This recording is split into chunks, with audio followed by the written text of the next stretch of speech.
I'm grateful for the opportunity to serve God wherever I'm at in my life. I'm glad that I'm saved, that God has come to me, that He's filled me with the Holy Ghost, that He delivered me from my sins. And I was thinking today about the service. I know it's a little different, but still about the service.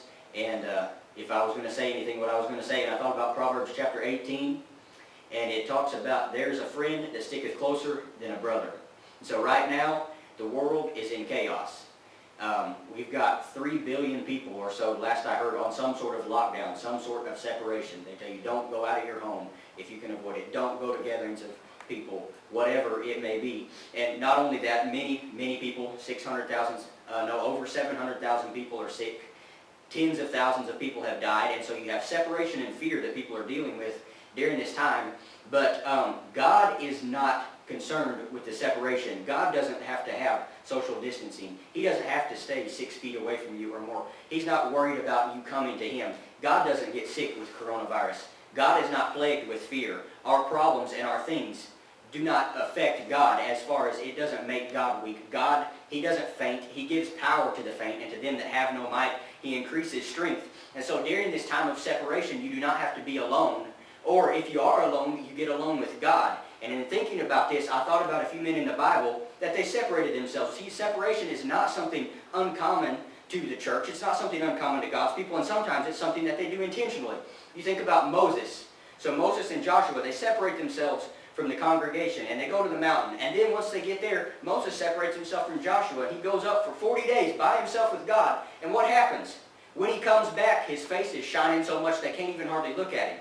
And then I thought about Elijah. He's separated himself not because he wanted to necessarily, but in fear of his life. And here we have some people that they fear for their lives. They know they're at risk of this virus, and they're afraid for their lives. And Elijah, during his separation, he runs to God. He gets there. God says, "What are you doing here, Elijah?" He said, "I've been very jealous for the Lord of hosts." So during your time of separation, get hungry for God. Desire God, and it will change you. Your circumstances do not have to change. When Elijah came back down from the mount of God, Jezebel still wanted to kill him, but he left his fear with God.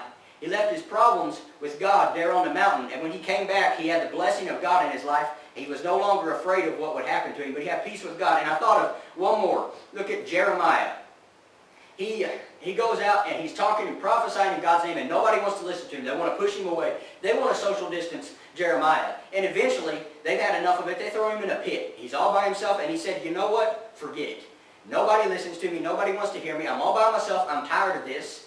I'm not going to talk about God anymore. I'm not going to speak anymore in His name." But he said, "His words were in my heart as a burning fire shut up in my bones. I was weary with forbearing, and I could not stay." And so during this time of separation, get alone with God, seek God, desire God, and when you come out of this, you come out with your face shining. You come out with the fire of God in your heart. You come out leaving your fear in the past, leaving your problems, and come out stronger. This is not a time for discouragement. This is not a time for defeat. This is not a time to hang your head low. This is not a time for depression. This is a time to rise above your problems. This is a chance for you to get along with God and come out on top. So when we come through this, as the children of God, we always win. No matter what the situation, when you come out of this, you come out with power from God. I'm so grateful tonight to serve a God that gives us an opportunity to do that.